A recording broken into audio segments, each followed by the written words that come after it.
Is the new MOTU Origins hero worth the extra cost of Club Grayskull? I'll try to answer that question on this episode of Geek Dad Life.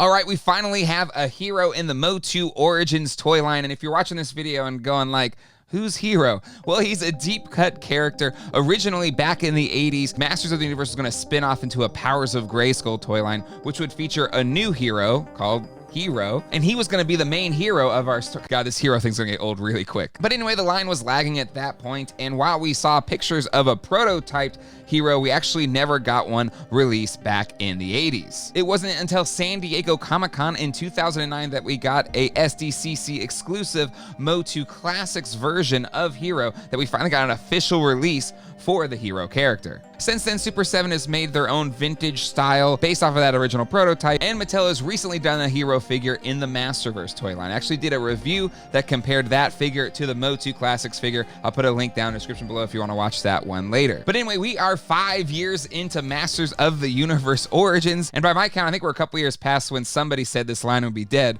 Thankfully, that did not come true. We still get MOTU Origins figures on retail shelves, as well as exclusive figures on Mattel Creations. But something new launched this year called Club Grayskull. Now, for those of us that have been collecting MOTU for a while, we know that there was a Club Grayskull back in the Matty Collector days. There were some great things about that and some not so great things about that Club Grayskull, but this Club Grayskull seems to be different. We're not signing up to pay for 10 figures and we have to pay for them no matter what. No, this is a small charge that gives us access to exclusive perks and exclusive figures across an entire year.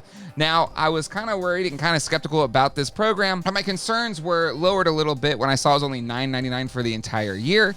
It still is a nerd tax. I'm not a fan of nerd taxes having to pay for the right to buy a toy, but here we are. At least it's not something super expensive. Still though, it kind of leaves a little bit of a bad taste in my mouth that for collectors, you got to pay $10 in order to get access to figures like this hero. But truly, I think it all comes down to how much they actually pack into Club Grayskull in this year. We only have one figure so far that we've been able to order. If we have access to a ton of figures and tons of perks, I think that'll make the $9.99 price tag well worth it. I want to thank Mattel for sending me this hero for free to review for you all today. They didn't ask me to give a positive or a negative or any spin whatsoever. They just said, make sure I share my honest thoughts about the figure if I end up doing a video review. All right, let's talk about the packaging. I've already taken them out here for this part of the video, but I recorded B-roll, which is going to roll over this right now.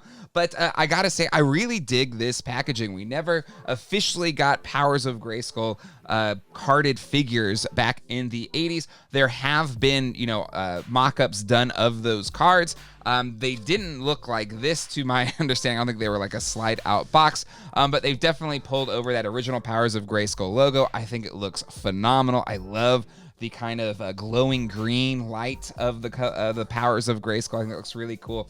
I also love the starry background. I think it just looks really, really nice on the front. I like how they kept that kind of triangular classic bubble as part of this slidey box that we have. And then I love that on the side, we've got kind of a profile art of Hero. And then we've got Hero on the other side standing with his magic staff.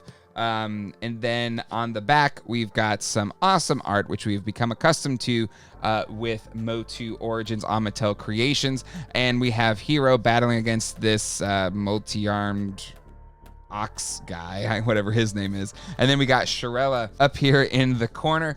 And, usually if they're showing other characters on the box art, that means we'll get them in the future.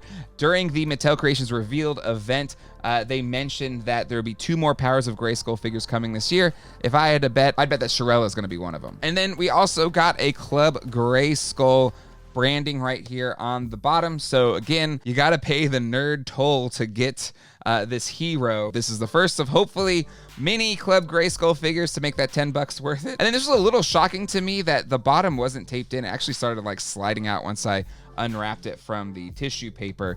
And then on the top, we have our accessories in this kind of cool box that kind of looks like a secret armory safe or tomb or something like that. It's kind of cool. And then we have the tray, which has our hero, and then the mini comic is safely attached to the back of this tray. As far as this packaging goes, it's a new look, and I kind of dig it.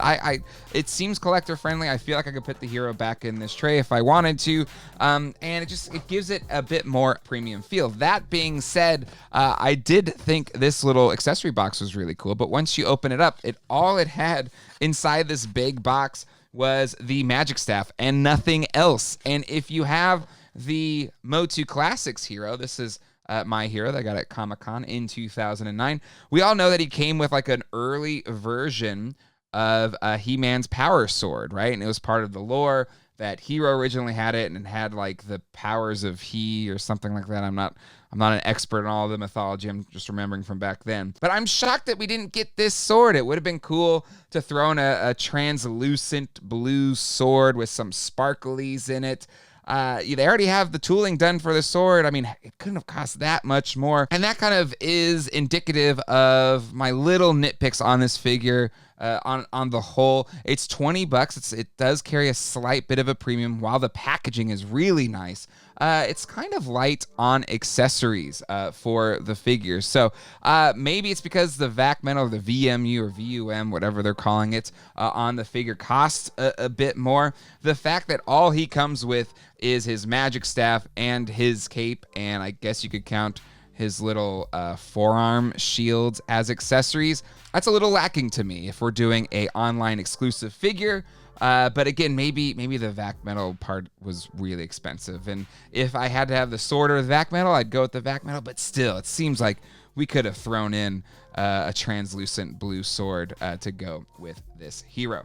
So the figure himself, if you have a MOTU Origins figure, you know all the articulation, nothing's too new there. The main thing you're probably questioning is how does the metal, the VAC metal, that gold look on this figure?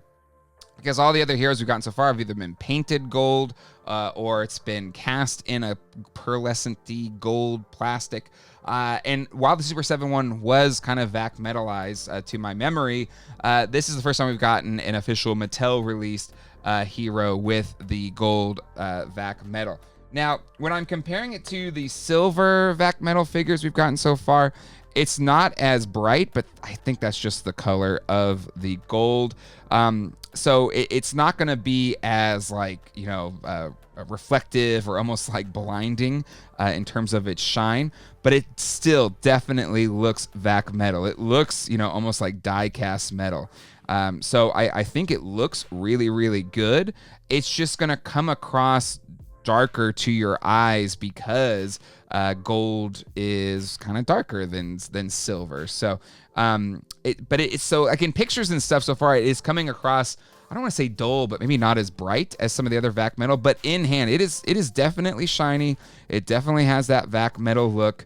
I think for those that have wanted a VAC metal hero, since seeing those pictures in that Toy Fair catalog or whatever that vendor catalog was back in the 80s, you can be pleased to know that this VAC metal looks fantastic.